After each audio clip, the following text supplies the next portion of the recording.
All right. Now let's bring up the people that are behind that. Let's start with a co-creator and executive producer, Matthew Federman. Come on up.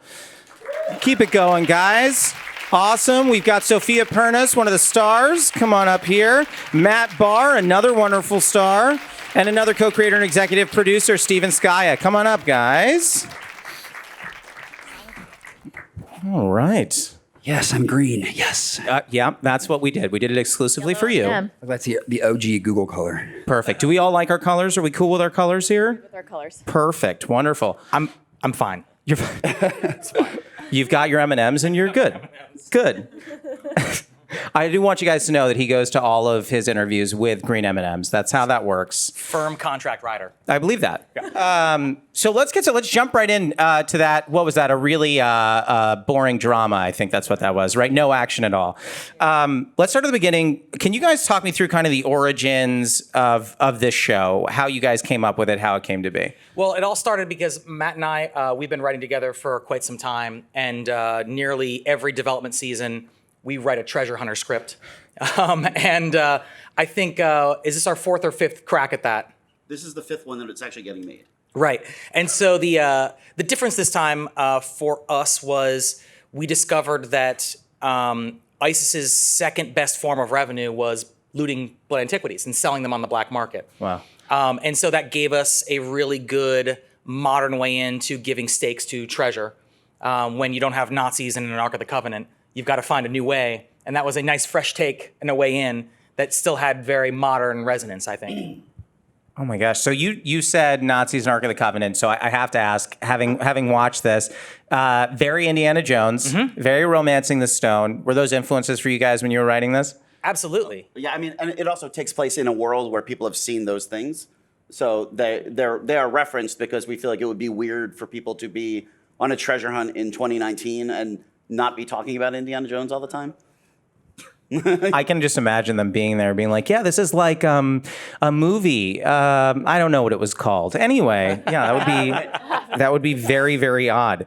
But I think those. I mean, we're talking about movies right now. We're not talking about television. This felt. I know you guys haven't watched the full show, but you saw in the trailer. I mean, it feels very cinematic. Did you guys set out to make something that was a little more movie-ish than Absolutely. TV? I think for us, we've always been big idea, very visual writers. And when CBS wanted to do a summer blockbuster on TV, we were more than happy to take them up on it and do something maybe even a little different for them that they were excited about, where we didn't shoot in Atlanta, we shot all over the world instead. And I think one of the things we really like about the show and what was really fun with you guys was we went to those places, we basically did our own stunts, and we basically didn't use green screen unless we were maybe putting a mountain in the background. But anytime someone comes through a skylight or rides a motorcycle, that's a real person doing the real thing. It's not digital anything. And it just, I think you can tell in the show, it feels like a real adventure. Yeah, and how we were able to shoot in some of these places. Like, you saw the Trevi Fountain, and we were right outside the Vatican. I think it was you, Matt, who was like, I didn't even think we would be able to do that. I thought we'd have to green screen that. It's really funny because is this on or not? I can't tell. I think it is. Okay. You just have to. I got to Right eat here. the There other- it eat is. the- when we had written that, which was in like 2016 at this point, and we just wrote like, oh, we should say something specific that they walk past, and then like in some universe, at least people will imagine where they are in Italy, but we're clearly never going to shoot there. And then everything about this project just kept being us saying, well, they're never going to do this, but we might as well have fun and just push it anyway, and then like see if someone is somehow dumb enough to take us up on this. It's the first project we've worked on where it got bigger and bigger and bigger as you go along, because part of the magic of television is do it faster and spend less every time. And everything we came up with, it just would keep getting larger and larger and larger. We weren't originally going to Morocco. Then all of a sudden it was like, hey, how about Morocco as well as Italy? And then when we got to Morocco, we decided, hey, how about we go to a whole other place in Morocco? Because it's got a completely different visual feel. And then it went from foot chase to car chase and like all these little things we would do along the way when these guys were totally game, where they wanted to crank it up too. Yeah, and you would read the scripts and think, there is no way we can do this. So, and when we arrive on set and there was live cobras or there was a zip line that's going to catch on fire and the whole half of the building's going to fall over, or, I'm going to be tied to the top of a BMW, and we would do it. It was like somehow these guys and our whole team. I want to feel like it's because we were far enough away from CBS headquarters that they didn't quite know what we were up to. No, that's exactly because when you're in the the heart of Morocco, Matt Barr broke both his legs. We have no idea how it happened. We're gonna make it work. Yeah, it was a real cobra, you guys. I feel like for the two of you, I mean, you guys are probably having scripts sent to you all the time. What was your initial reaction when you read this? I mean, this had to have been crazy, right? I have to take a step back. I remember the press release for this in like 2017, and there was like CBS buys series Blood and Treasure, and I was like, "Oh my God, that's going to be the greatest show ever!" We were both doing other shows at that time, but yeah, I remember reading the script, and as a boy that grew up like every boy that wants to be Indiana Jones, and I thought, I'll be damned, they did it. Like, however they've kind of captured that magic, which I don't know why no one has done this. I don't know. It's like, yeah, well, we both have crazy casting stories specifically because we both fell in love with the script. And so, yes, I was on another show at the same time, but I was like, no, I'm getting on the show. It's happening. Is that how that works? Is that you just say I'm getting on? I don't care what I got to do. Who do I have to kill? Who do I have to kill? Yeah, but it was nuts. I mean, I think you had 24 hours, then you got on a plane, and you were in Montreal. Yeah. My two favorite casting stories are when she came in to read for the part. She has an English accent on the show, and she came in, did the whole thing, and left, and we were like, is she English? This doesn't, like, we had no idea whether it was a put on or what it was real, because you stayed in it the entire time. It was brilliant. First of all, I don't remember doing that. I don't remember. But you don't remember not doing it either. I don't remember not doing it either, so who knows? She actually is English. This is all an act. But then when we called this guy to tell him he got the job, you could, like, the scream was so loud that the phone actually shorted out, and then it stopped, and he's like, "Okay, guys, what do I need to do?" And we're like, "Don't worry about it. We just need you to get on a plane tomorrow." And he's like, "Ha ha ha ha. No, seriously, when do I need to go?" And we're like, "No, Matt, we start shooting on Wednesday." And then it got really quiet. Pack for 7 months. Yeah. Sorry, so you packed for 7 months in less than 12 hours? I really did. Oh my! He's like, I'll just buy my The closet. good thing is, I probably own 3 jeans and a few T-shirts and A lot of linen and a lot of flip-flops. a couple flip-flops, and I'm good to go. So you can take the boy out of Texas. That's pretty much what you're saying. That's right. Got it. So okay. So you got the scripts. I mean, was it a very long process for you two, kind of starting from reading it to being cast in this? Well, Yes. what made mine a little bit crazy was because I was on another show at the time. Oh, wow. And so it was a very interesting needle to thread, that one. But yeah. I'm sensing some withholding, which is great. I'm fine with it. I think it's that we all knew she was cast and she knew she was cast, but the world could not know she was cast yet until the fate of that show was decided. Yes, the fate of the show. And we to had be decided. contingency plans, but still. Yeah. Yeah. Our contingency plan was to end that other show. We were like, she's literally the only person in the world that can do this part. So whatever we have to do, whoever we have to kill, just let us know. What I'll say that's pretty cool is, like, it's rare when you read a script that you just love and you think, I'm born to play this part, and very rarely does that align with your reality. and when it does, it's like a freaking miracle, So it was fun that when this worked out and I joined this team, that you thought, I'm like walking in my dreams right now. And I think that's what's great about them in the show is we cast them as actors to play parts, but you guys are so very much those people on screen that we wrote before we even met you. You guys are the perfect people for those roles, because there are so many times we'd be somewhere and you would say or do something, or you would say or do something, and we're like, that's such a Lexi thing. You're so Lexi right now. It's so Danny. Well, so when did you two first meet? Did you meet on set, or did you have a chemistry read beforehand? Well, technically, we had met January of 2018 because we were both on military shows at the time. We met at a veterans We met at a event. veteran awards ceremony promoting each other's military obviously, shows. Then right. 6 months later, we were doing. He calls me and he goes, "Hey, we met, and I'm chemistry reading with you tomorrow." And I was like, "Oh no shit." My favorite thing is you said it, then you looked around, and then you said it again. That was peak Sophia you just saw right there. And that's why she's so Lexi. It's cool because at that veterans event, At that event when I met Sofia, we were both, doing this veterans thing. I remember thinking like, this is the kind of actress I like. What a cool human being. But two, we talked about work and sort of how we approach being actors. And I was like, this is the perfect balance. Like I would love to, get in a foxhole with an actor like this. And so we, just thought, good luck to you, and I hope I get to work with you one day. And then 3 months later, we were literally in a foxhole. Yeah.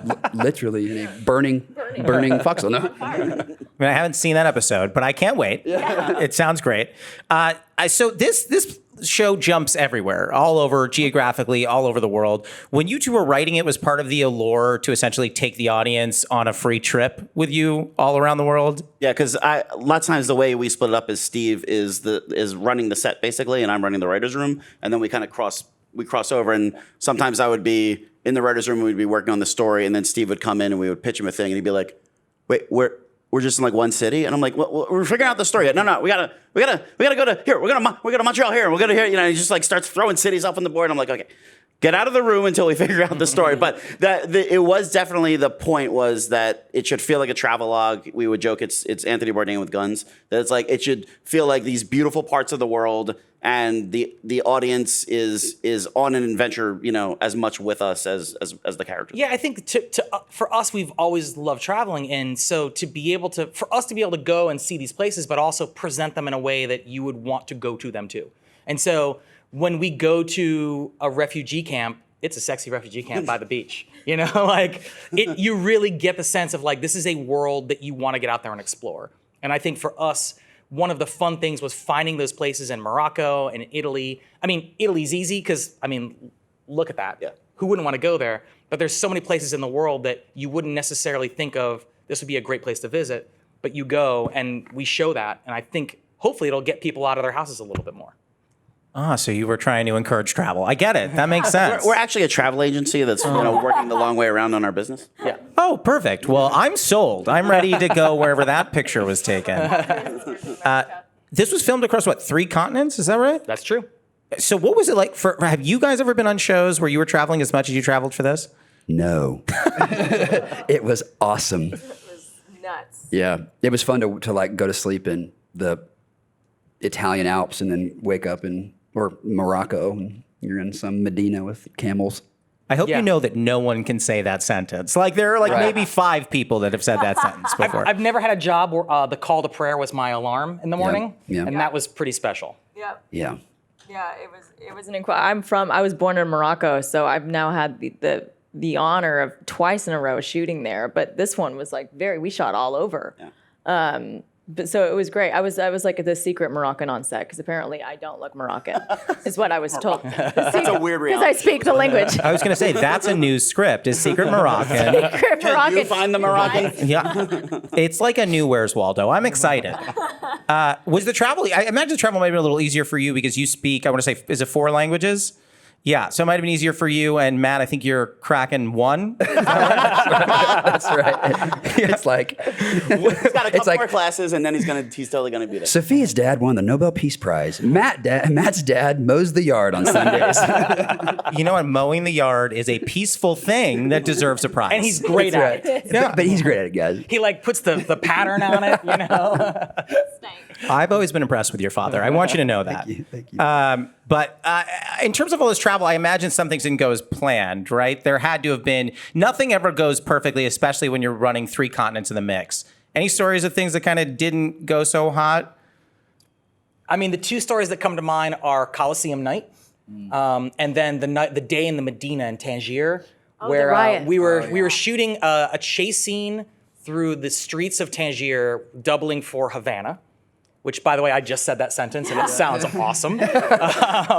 And that day, it poured rain all morning long, and we were in 2 inches of rain in the middle of this Medina. We had like 200 extras. It was a big day, and it didn't stop raining for the first 4 hours of the day. So we just lost a whole bunch of time.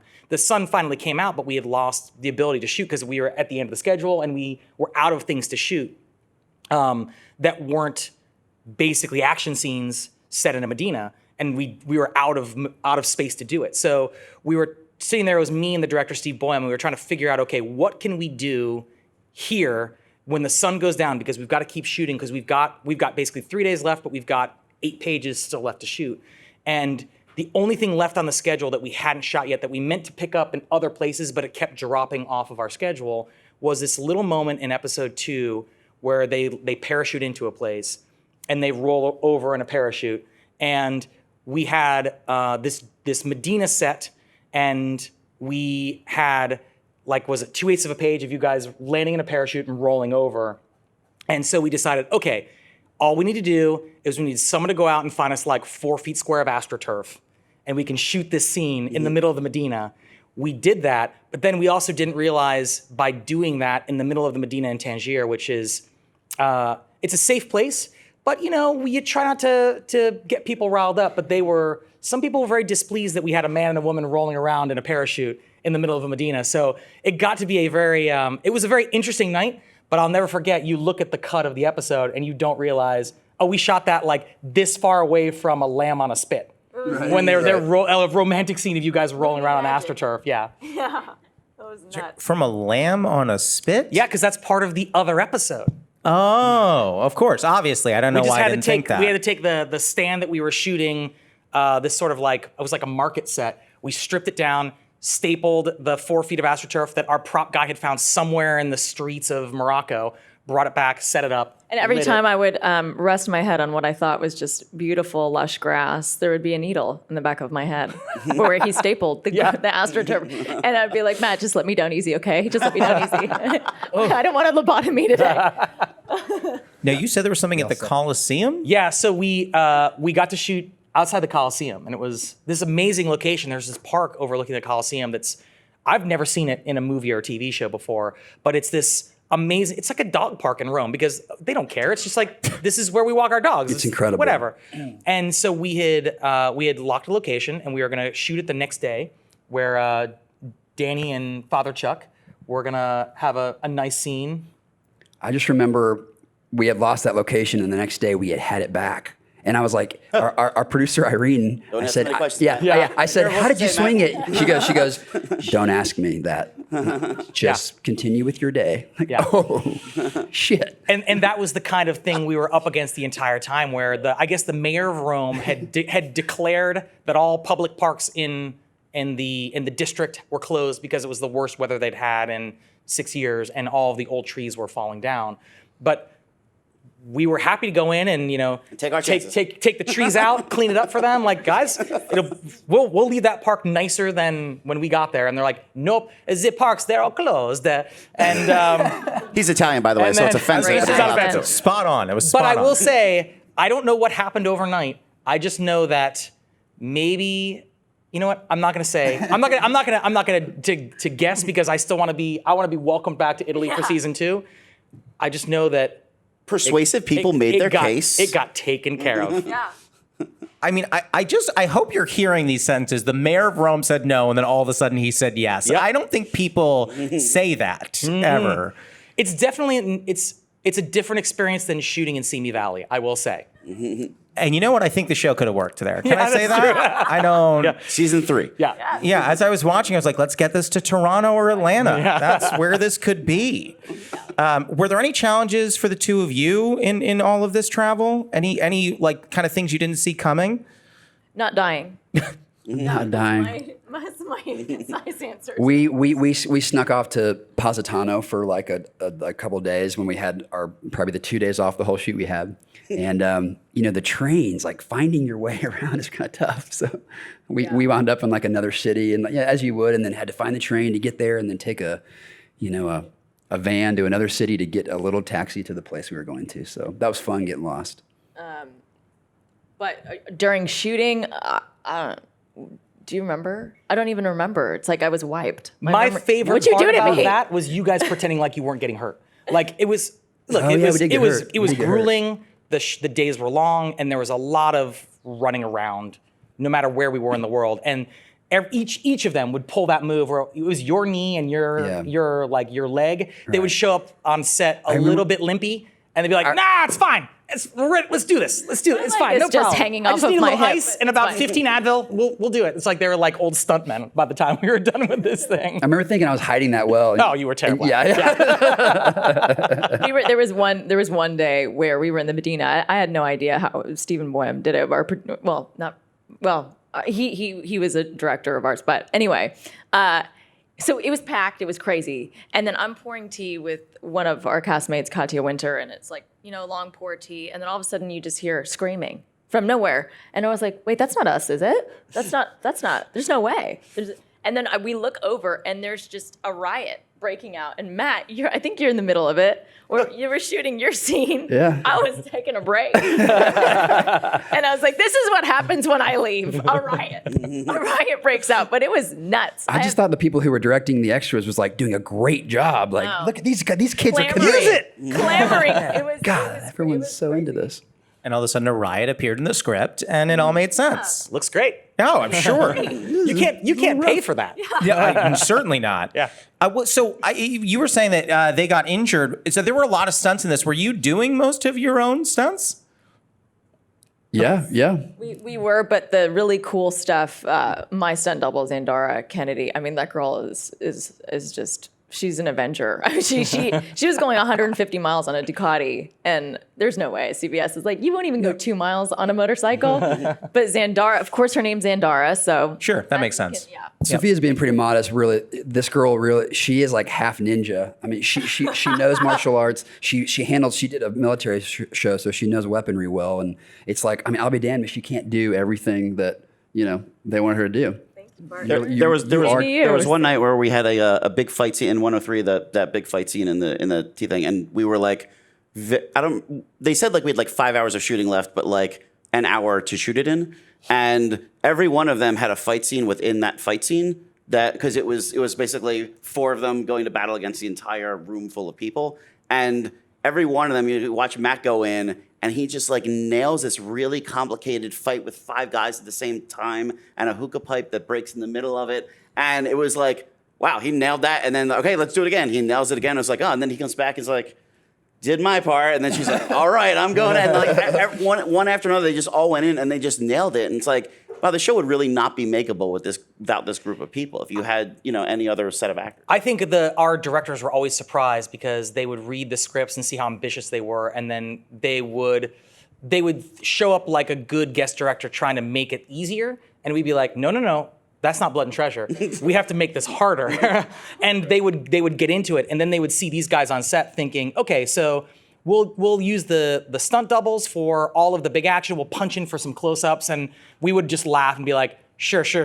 Why don't we just do one run through with our actors first, just to warm them up, and they'd see you guys do it at full speed, completely capable, and then they would just look at the two stunt people and be like, Robert, Zandar, you guys can just hang here for a minute, and then they would just sit in costume and chairs while you guys did the entire thing yourselves. It was fun. It was fun. It was also like there was one fight scene where it was, girl on girl. We were just going at it. It was, well.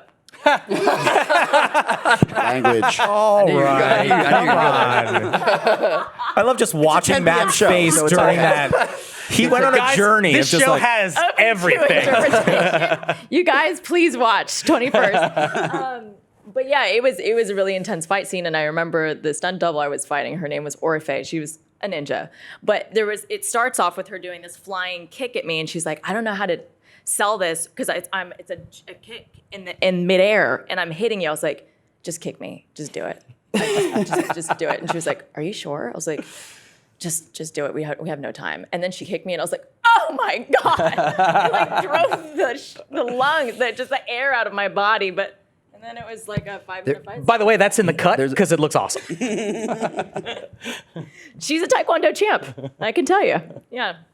There's a scene where I'm stabbing Sophia in the arm with I don't want to say too much, a little thing to save her life. And so, If you say less, it's going to actually be weird. Yeah, at that's that right. point. Yeah. Yeah. So try to, Guys, Anyway, this show has everything. it's in the pilot. So after 10 takes, it's a fake thing, right? So I'm doing the arm and then I look and her arm is just like, there's like 10 puncture wounds and blood on her arm. And I thought, oh my God, have I been doing that to you? And she's like, yes, every time. I was, I thought you were committed, so I didn't want to mess with your process there. But It was like the first thing of our partnership. He's like, why didn't you tell me? I was like, I don't want to break your focus. so I think you still have like scars on your arm from that. But there was just Sorry. like a thin trail of blood.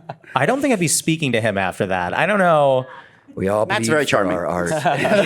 He's a charming guy. Committing. It was like, right in the shoulder every time. I'm like, damn. Okay. So I know that you, Sophia, you did the Brave, you did Operation Rogue, so you already had some kind of gun training and military training. Did you go through extra training for this? I mean, very briefly, gun guy Brent. Mostly we just wanted to fool around with guns. We and mostly so they just took wanted us to fool out around and- with guns, but I think they saw really quickly that we weren't just like, guns. We're obviously, we know gun safety, and we were not being Sure. lax with any kind of firearms on set. So we just got to be able to play. And so that was what it was. I mean, we went, I think both, did you do the gun thing too out in the Montreal farm? No, I don't think I did. Well, I was. Matt's from Texas. He doesn't. Matt wasn't invited. I don't think I was hired yet. That is true. yeah, that's true. But yeah, it was crazy. Like there was this random farm out in the boonies in Montreal, and this guy had an arsenal, like an actual. I was like, "Are you preparing for war? What is happening?" But it was a vault just lined with guns, and he was like, "Pick whichever one." He had like World War II. He had every kind of weapon there was in there. And then I shot some, and he's like, "You're good. All right, you're off," and that was it. There was nothing more satisfying than getting the report back from all the department heads about how competent and unactor like you guys were. Where I'd be like, the stunt guy would come back after training. He's like, "They're good. They're gonna be fine." The gun guy would come back, Brent. He'd be like, "They're good. They're gonna be fine." Like every step of the way, costumes is like, "Oh, everything looks good on them." It's like, all right, we might just pull this off. Sophia can shoot a gun, drop the clip, grab the other clip, put it back in, shoot it again, like kill shot, and then put it back in her holster, and you're like, don't mess with her. Yeah. Oh, and also super hyper real girl over here. We're always cutting around. What do you call it? The press check that you do every time you pick up a gun because she can't help it because of her training. Well, when you make it sound like that, Stephen, I am not obnoxious. Wait, so what is the press check? Well, on the Brave is his military show, but the guy who was our technical advisor was an ex-Navy SEAL. So a press check is sort of like, you guys have all seen John Wick, right? Yeah. Well, Keanu Reeves does a press check every time before he shoots, and everybody, like Navy SEALs and operator guys, go absolutely nuts over Keanu Reeves because he's so authentic and he's real. So if we didn't do a press check, our advisor would make us beat a tire with a sledgehammer. You're supposed to make sure there's a round in the chamber. When you pick up a bad guy's gun. You had us at Keanu. Yeah. You had us at Keanu. Keanu, Awesome. You eject the mag, make sure there's a round in the chamber before you shoot. Otherwise, maybe there's the gun doesn't work, and then you're screwed. Sorry, I just want to back up just a smidge there. Did you say something about a sledgehammer and a wheel? A tire. What? Yeah, it was his way. Like, if we didn't have our mags out and the gun on safety, we weren't practicing regular, safety regulations. So he would pick up the weighted sledgehammer and beat the tire until he said. Is that a SAG approved? No. Yeah. It was good. That's what we needed. That's how we didn't die that day, because there were some unactor-like That's very true. actors on the range that day. Yeah, I love how these three are like, oh, yeah, sledgehammer, tire, makes sense. I'm like, what? It's how they learn. Yeah, obviously. That's how I learn most times. Yeah. Anytime I'm dating someone, if I do something wrong, she always has me go out back just with the sledgehammer and the tire. Yep. Chop some wood. Yeah. Exactly. Now, I know, Matt, for you've had gun training as well. I also believe you've been on horses. Are we going to see any horseback riding in the first season of Blood and Treasure? You bet your ass you are. Yes. That was You something got to tell that story about how, like, day one he gets here and he's like, "So we're doing horses, right?" And we're like, "We don't have any horses in the episode." Like, Steven, every adventure show or movie has horses. You got to have the horses there. You can just see it. 100%. He slowly wore us down to the point where that day that was maybe my finest moment with Right. you, of being able to be like, "Matt, I got great news." I was like, we need horses and we need quicksand. And they're like, well, I can get you the horses. Quicksand season 2. Season 2. Wait, so the horses weren't in it. Matt just comes in with his Texas style and you go, all right, horses. We'll do horses. Well, that's what's so awesome about these two guys here, because, I mean, Steven at one point was going around set, like, taking a poll, being like, hey, coolest thing you ever want to do. Tell me, bucket list. Do it right now. And I'm like, laser dance. He's like, season 2. It's happening. No, but you were double guns. I was double guns, and you made it happen. We made it happen. You made it happen. Say laser dance? Yeah, in every show, like No, Entrapment. Oh, Entrapment. Ocean's Yeah, 11. yeah. There's a laser dance. That I didn't know it was called a laser Or a dance. laser. Yeah. Well, it is a dance. Okay. But I mean, I'm going to take your word for it. No, sure. We all know. So yeah, Steven was taking bucket lists, and then he would report back, and then Matt's like, okay, he would approve, and then somehow it would appear on the script. I just get very strange calls from Steve where, we're in the middle of like trying to break 110 and it's like, okay, so we need horses for 106. So do you see any place where we can have horses? And it's like, what? Right. After a while, I would just stop asking why. I would just be like, okay, let me get back to you and we'll see if this Steven's like, Matt wants an electric eel. I was like, sorry, we can't do that. Every now and then actually solves a story problem. they're It's cool, like, you guys. electric here. Yeah. Act 3. The Great. treasure's behind the eel. I would never want that. Your list is much stranger than yours. Yours is like I had lasers it and very double guns. reasonable. I was too many like, movies Steven, growing up. I just want to shoot 2 guns in this show. At one point, I want a pistol in each hand. And then at like episode 10, it happens where I'm reading the script. He could. Yeah. We won't say why she's using the guns. He would never tell me it was happening for sure. So when I read the script and it's like Lexi looks at the second gun, I was like, no, you didn't. And then I was like, yes, you did. And it was crazy. It was like you guys are magicians. It's like you think it and so it is so. But like I feel like that's the fun of the show, right? It's like the shit that you can think of that would be really cool to do. It's like, yeah, let's just put that on TV. Are we allowed to curse or are we just doing that? It's Google. They'll take it out. I mean, if it I just wasn't want to get officially a call on it. if it wasn't allowed, it is now. That's kind of where we passed that, I think, with Sophia like I know, 30 I know. minutes ago. So we're good. Right. What was there anything else on your list? It was just horses for you? Oh, I had a list of like 375 things. We got through about 20 of them, I'd say. Yeah, yeah. Good. Matt's list is the most comprehensive of everyone's, but also it's good because like I said, like the quicksand is like, that's a great target for season 2. Sure. Oh, I'll keep them coming. I don't doubt it. We need sharks, too, at some Exciting point. sharks, yeah. We need sharks. Yep. I don't want to be your friend. Very scared of you. I mean, for you, I want to know your mindset for a second. You've played a gunslinger. You've played a helicopter pilot. You've now played an Indiana Jones-like character. You are living the dream of every young boy everywhere. Are you just one superhero movie away from just retiring? I think so. I mean, growing up on Top Gun and Indiana Jones, I've done both of those. So Yeah. I don't know, maybe. Yeah, I looked at your roles and I was like, okay, well, he's living my dreams. That's fine. That's right. Reasonable. Is it? Yeah, I'm not jealous. Sophia, for you, because I don't want to talk to him anymore. You play, I guess I don't know a lovable con artist. I don't know what the right term would be for Master that. thief. A master thief. I steal everything, not just art. Emphasis on art, I guess, but I steal, But also in real life too. You steal Yeah. people's hearts. Don't leave your things out. I steal hearts. There you go. That's what I do. Aw. Did you do any specific training or preparation to play like a thief? I stole Matt's sunglasses at the audition. That was how I got the role. No, I'm kidding. I'm totally joking. No, I have not practiced any of those things. Just guns. Just guns. Yeah. Exclusively guns. Just Hey, exclusively Sophia, guns. this is actually an intervention for you. This is all just it's okay. You let it out. Speaking of things, your there fault. is no bowler hat scene in season 1. There should be. I mean, come on. Season 2. I mean, one of my big. favorite scenes from any movie, the bowler hat scene. Incredible. Thank Absolutely incredible. I have more questions, but I also want to make sure that we get to the audience. Does anyone in the audience have any questions? We do have one over here. We're bringing a mic to you. This is a mic? It is a cartoonishly large mic. Ah. Okay, here we go.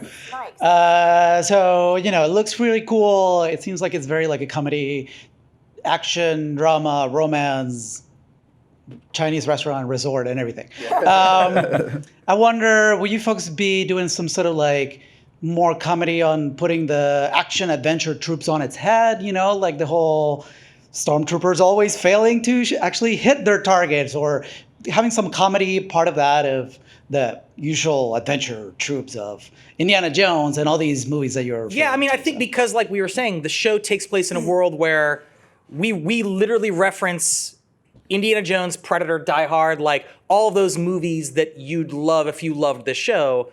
And so it gives you a chance to be able to not just take those moments and turn them on their head, but actually acknowledge in a moment when you're doing something from one of those movies, two characters can look and be like, oh my God, we're totally doing this thing from that thing. And it's like, oh my God, this is awesome. And I think it is really fun because it feels like people I'd want to hang out with.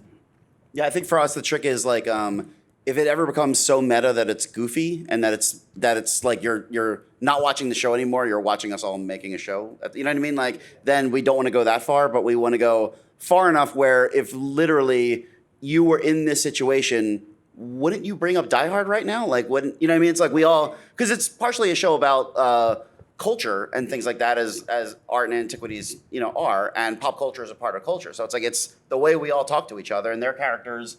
Lexi doesn't know any of his references because she grew up around the world. She wasn't, so it's like the pop culture references in the show actually serve another purpose of like being able to talk about culture in a different way and all that kind of stuff. So I think when we're deconstructing the genre, we're deconstructing it to like modernize it, but we're not deconstructing it so far that it feels like it falls apart. I do a follow-up before.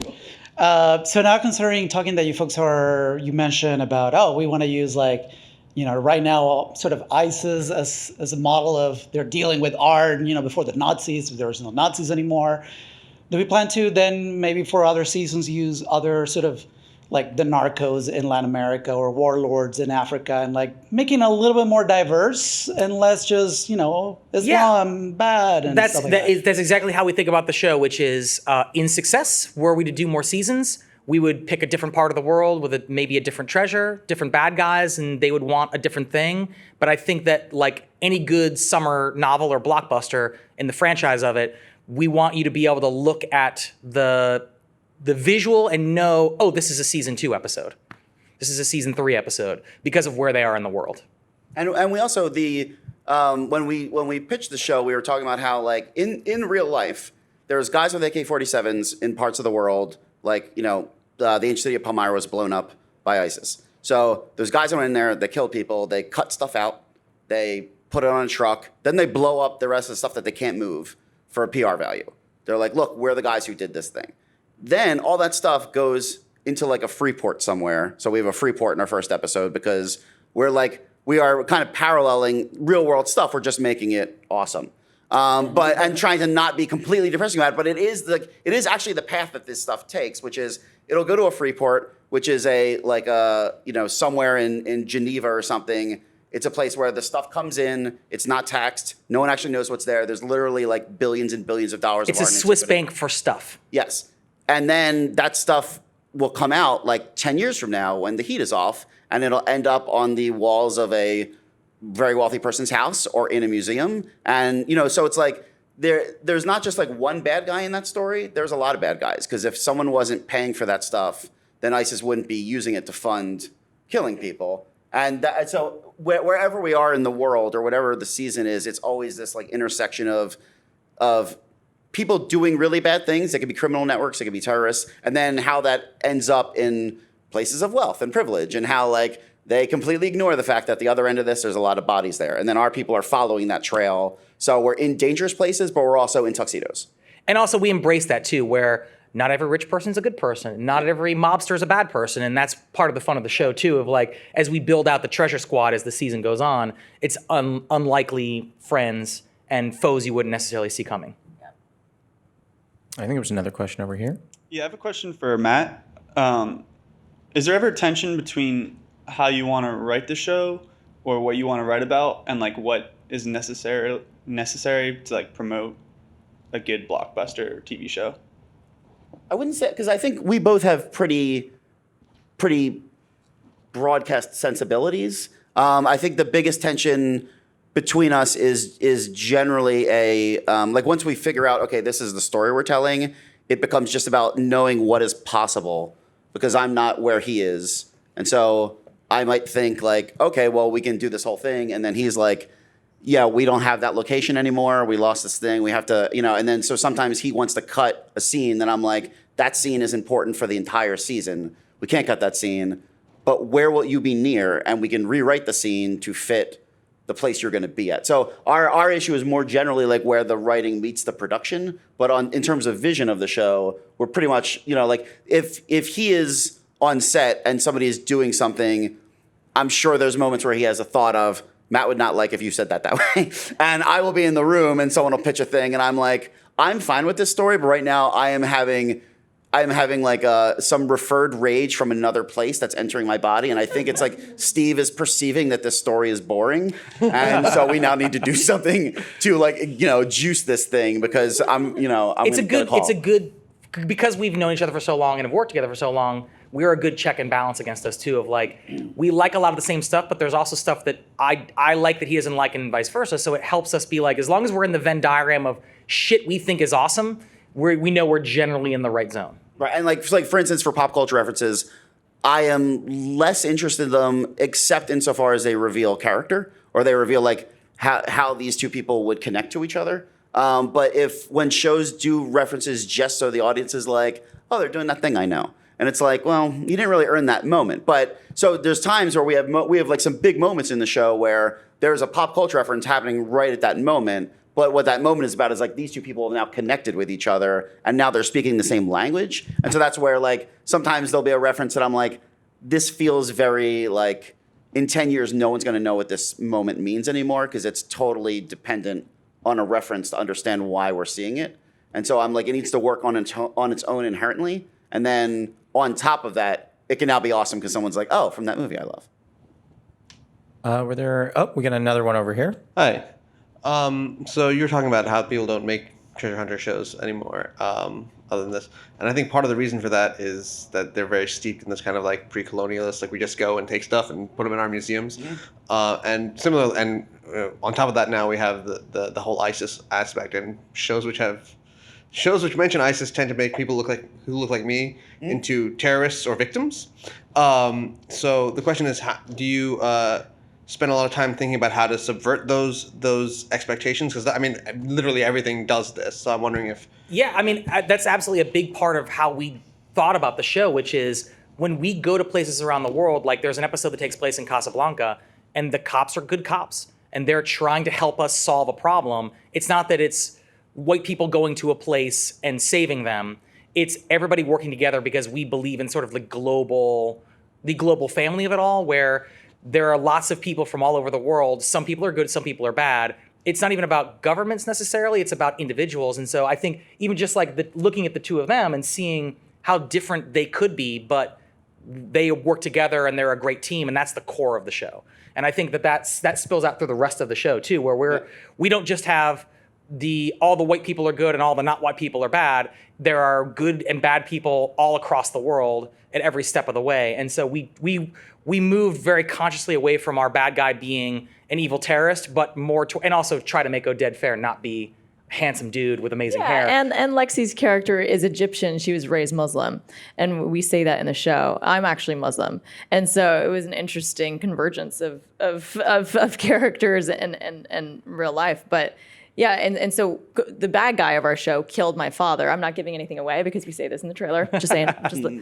But so it's sort of like there's no like the bad guy is the Muslim, and that's the narrative that we are going on for 7 seasons. Yeah. That's not what this is. And that thought started in the writer's room, where we had a diverse set of writers from all over the world as well, because we wanted to have that unique perspective that isn't two guys who, are living out. Yeah, well, the story Steve was telling earlier about the refugee camp, it came from 2 of our writers were born in Iran and then fled in the revolution and were refugees at a certain point, and they had pitched a Casablanca story, which to me was like the perfect merging of like the pop culture and the show, which was, he was like, I don't know if you guys think of it this way, but to us, Casablanca is a refugee story. And I was like, it's funny, I've never thought of it that way. I've only thought of it as like a love story, or I've thought about the Nazis, but they had a very particular view of it. And so they wanted to do this story where our treasure hunt intersects with Casablanca. And a lot of the Casablanca-ness of that movie is pervading the episode, organically through what the story is saying, but also they wanted to go to a refugee camp and they wanted to have our characters have to like basically take refuge because the cops are after them. It's a whole thing. But the point is that we really wanted to tell that story because especially for a CBS audience, which is probably like the most unlikely audience to watch, or a lot of the things that you would say are issues maybe, it's a place we've seen those issues.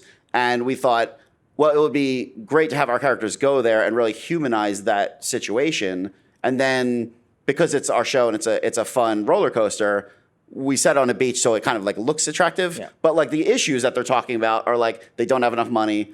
But they take these strangers in because they're like, listen, this is a place for people that don't have a home, and we're going to take you in tonight, and we're gonna protect you. And another big part of the show is it's about cultural identity. So when we go to some place in the world, we want to learn about that place. And so there's the moment in the trailer where the pyramid blows up, and you could look at that purely from like the Roland Emmerich spectacle of it all, where this thing happens and, oh, isn't that cool visually? But for us, it actually ripples throughout the show because it is about the cultural identity of this symbol for these people. And we had a lot of long conversations about it. We didn't just blow it up to be controversial. We blew it up because we wanted that to be a thing that people could keep coming back to throughout the show of, no, that is what happens when someone who does not respect the culture of places does this thing. And it was a great way to get people who wouldn't necessarily want to help us on an adventure behind us, because you could just say, hey, you know that thing at the pyramids? That guy we're looking for, he did that, and he is doing this to your culture right now, and we all need to work together because he took something from all of us.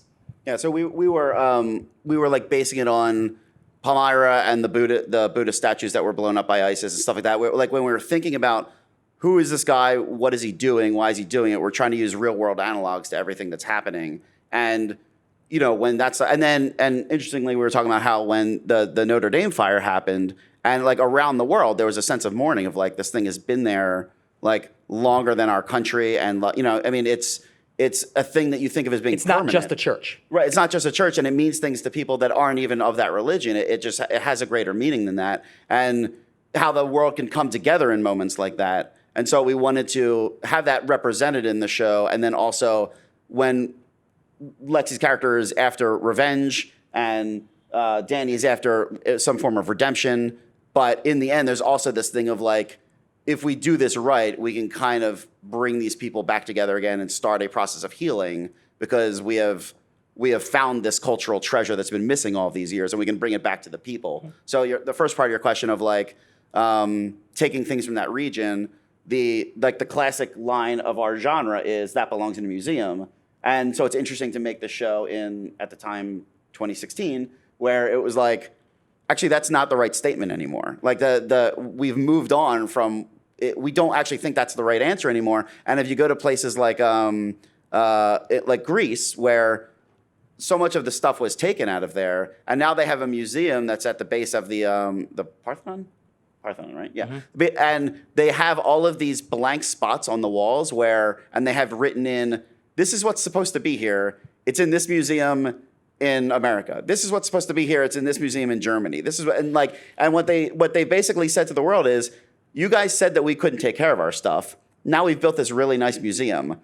Why are you not giving us our stuff back? We built it so it should be in its home. And it's a refrain you hear several times in the season is that belongs back in its home. Like we don't talk about it being in a museum anymore. We talk about it going back to the people, of the place where it was taken. So I know that we're running out of time. So I just want to ask you one final question before we let you guys go. Looking forward I would love to hear from each of you. What are you most excited for everybody to see in season 1 of Blood and Treasure, without giving too much away? I'm most excited to see how the sort of pages they take from each other's books, Lexi and Danny, about how they, in a lot of these two-handers and these network shows, you have two people that are working together, that are living side by side and learning from each other, but they never really learn anything from each other. They just remain stubbornly and rigidly themselves, which is not real life. I mean, how many times do you have best friends that you'll start to adopt certain mannerisms that they do, or certain ways that they laugh or shrug or move their body? And I think that's what I'm most excited about, is what Lexi learns from Danny and vice versa. Sort of like commenting on that, saying that what I really loved most about the script was the dynamic between these two and that kind of push-pull. It's so fun as an audience to watch that. And it has to be written right. And these guys really did it, and I think, rather just the movies and the shows that I grew up on that really did that most effectively to me were, well, they were hits, but they also, they're the things that stick stick with me. And I think that they threaded that needle really well with these two guys from different worlds, and yet somehow they, you know, they exist in the same space. And I'll be damned if they don't, you know, work. Yeah, I mean, I love those answers, and I feel like adding to that, I think this 13 episodes tells a whole story, and so we're not asking any questions that we're not going to answer within the 13 episodes, and then hopefully we'll have more stories to tell in the future with these same characters going forward. So to me, I think the way I want people to go on the journey and then see the way it all comes together and see how like every line mattered and everything that was going on. It was all part of one big story that we're telling. So at the end of the 13, it hopefully has a big emotional impact of like, oh, this wasn't just a show about like people running around the world punching people. There was a lot more going on there than what it looked like. Yeah. And I think for me, it is just being excited to share the adventure that we all went on together. From the very beginning when we were in rooms pitching this to people, but to us standing in the middle of nowhere in Tangier or Morocco or that day in Venice. And to be able to share the amazing adventure that we had where we became friends and now family, and wanting to share that with everybody else, because the show's a lot of fun, but it's also optimistic and the kind of thing the whole family could sit down and watch. And I think I've been missing that on TV for a while, and I'm excited for people to be able to see it. That's awesome. Well, guys, give a round of applause for Matthew Federman, Sofia Pernas, Matt Barr, Stephen Scaia. Thank you guys so much. And thank you.